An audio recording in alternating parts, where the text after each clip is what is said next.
मैं एडवोकेट सुमित कुमार झा आप सभी का अपने YouTube चैनल बुक अपने लॉ में एक बार फिर से स्वागत करता हूं। जैसा कि आप सब जानते हैं कि मेरा चैनल लॉ से रिलेटेड है। इस पर हम कानूनी जानकारी देते हैं, लीगल प्रोविजन को डिस्कस करते हैं। बीएनएस, बीएनएसएस, भारतीय साक्ष्य अधिनियम को अभी हम पढ़ रहे हैं और जो हमारा पुराना कानून है जो बदला नहीं गया है उसको भी हम पढ़ते हैं।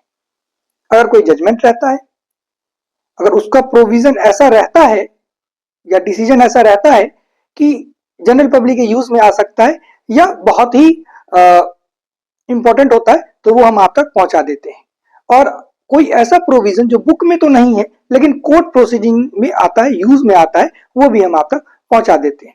कहाँ फंस सकते हैं, कहाँ बच सकते हैं, सब कुछ हम आपको बताते हैं, किताब से भी और किताब के बाहर से भी। ठीक है, जजमेंट भी बताते हैं। अगर कोई लीगल न्यूज रहता है तो वो न्यूज भी हम आप तक पहुंचा देते हैं। तो आज का जो हमारा टॉपिक होने वाला है वो होने वाला है, सबसे पहले तो आपने टाइटल देखा होगा कि आसाराम बापू जी को बेल मिल गया। तो कौन सा बेल मिला? इंटरिम बेल मिला। ठीक है, इसको भी जानेंगे, पैरोल को जानेंगे। पैरोल क्या होता है? पैरोल, इंटरिम बेल और बेल, इन तीनों में डिफरेंस क्या है? ये बहुत ही इंपॉर्टेंट है। पैरोल तो बहुत ही इंपॉर्टेंट है, आपको जानना चाहिए, सबको जानना चाहिए। तो वो हम आज आपको डिटेल में बताएंगे, इंटरिम बेल बताएंगे, बेल बताएंगे। और अभी शुरू करते हैं अपने टाइटल के साथ कि आसाराम बापू जी को बेल मिल गया है। और कौन सा बेल मिला? इंटरिम बेल मिला। तो जब हम डिस्कस करेंगे तो बताएंगे कि इंटरिम बेल क्या होता है। आसाराम बापू जी बहुत फेमस हैं, सबको पता है कि आजीवन कारावास उनको मिला है और उनका जो परिचय देने की जरूरत नहीं है। और उनको जो बेल मिला, इंटरिम बेल, वो मिला 7 जनवरी 2025 को। और कब तक के लिए मिला? 31 मार्च 2025 तक के लिए। यानी कि इस बीच में वो अपना इलाज करवाएंगे, यानी मेडिकल ग्राउंड पे इनको इंटरिम बेल दिया गया है। ठीक है, तो आइए वीडियो स्टार्ट करते हैं और अब आते हैं अपने डिस्कशन पर, मेन डिस्कशन पर। तीनों में डिफरेंस क्या है? पैरोल, पैरोल क्या होता है? पैरोल होता है कि किसी भी व्यक्ति को उसके अच्छे कंडक्ट के लिए उसको छोड़ना, उसको जेल से बाहर रखना, लेकिन उसका जो सेंटेंस है वो काउंट होता रहता है, इसको कहते हैं पैरोल। तो पैरोल कौन फाइल करता है? इसका एक चीज है कि only convicted prisoners are eligible for file parole application. और जो अंडर ट्रायल प्रिजनर्स है, under trial prisoner can not file parole application, वो नहीं कर सकता। अंडर ट्रायल प्रिजनर जो है वो नहीं कर सकता। और जो जिसका कन्विक्शन हो गया, जो सजावार बंदी है, वो कर सकता है। सबसे पहली बात पैरोल की आपको समझ में आई होगी कि पैरोल क्या होता है। दूसरी बात कि कम से कम 1 साल जेल में रहने के बाद ही कोई इस एप्लीकेशन को फाइल कर सकता है।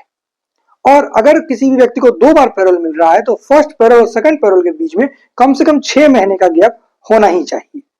ठीक है, यह जानने के लिए आपको सेक्शन 11 पढ़ना पड़ेगा पैरोल एक्ट का। ठीक है, आप इधर उधर घूमेंगे तो आपको नहीं मिलेगा। उसके बाद ये हो गया, हमने आपको पैरोल के बारे में बता दिया। अब पैरोल फाइल कहाँ होता है? देखिए, ये जेल सुप्रिटेंडेंट के पास जाता है, फिर वो होम सेक्रेटरी के पास जाता है, सेक्रेटरी के पास जाता है। ठीक है, फिर स्टेट गवर्नमेंट इसको डिसाइड कर यानी एक बेंच बनता है, पुलिस से रिपोर्ट लिया जाता है। हाँ, लेकिन आपका काम है कि जेल सुप्रिटेंडेंट को दे देना, एप्लीकेशन फाइल करना, उनके हिसाब से फिर देखा जाएगा, वो अपना प्रोसेस करेंगे। उस प्रोसेस में अगर आप सही बैठे, स्टेट गवर्नमेंट डिसाइड करेगी कि आपको छोड़ना है या नहीं छोड़ना है। ये हो गया कंप्लीट, पैरोल यहीं पर समाप्त हो जाता है। अब आइए इंटरिम बेल पर। इंटरिम बेल क्या होता है कि जब आपका कोई भी चीज पेंडिंग है, कोई भी एप्लीकेशन पेंडिंग है, बेल एप्लीकेशन, उसके बीच में आपको कोई रिलीफ दे दिया जाता है, उसको कहते हैं इंटरिम बेल। यानी कि आपने बेल फाइल किया, किस ग्राउंड पर? मेडिकल ग्राउंड पर। तो मेडिकल ग्राउंड पर जो आपका बेल पेंडिंग है, हम जान रहे हैं वो रिजेक्ट हो जाएगा बाद में।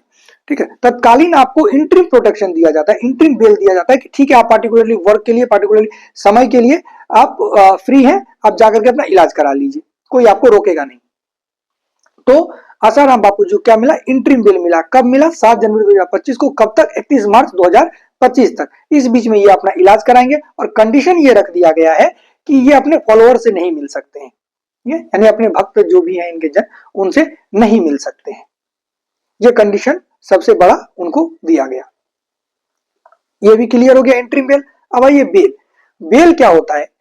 जमानत। बेल हमने आपको बता रखा है कि एंटीसिपेटरी बेल क्या होता है, जिसको हम प्री अरेस्ट बेल भी कहते हैं।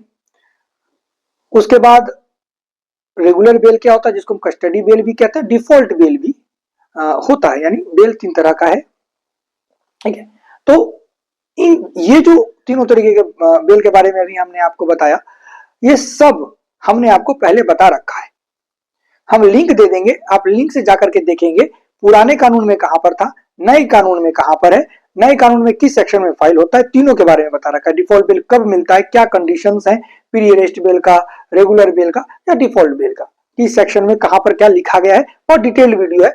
ओल्ड लॉ के हिसाब से भी है और न्यू लॉ के हिसाब से भी है, और एक ही वीडियो में दोनों साथ में है। तो आई होप कि आपको तीनों चीज समझ आ गया होगा, पैरेलल, इंटरिम बेल और बेल। और आसाराम बापू जी को जो बेल मिला है, कब मिला, कितने दिनों के लिए मिला, ये सब आपको समझ में आ गया होगा। मिलते हैं किसी नेक्स्ट वीडियो में किसी इंपॉर्टेंट टॉपिक के साथ। आज के लिए इतना ही। जय हिंद।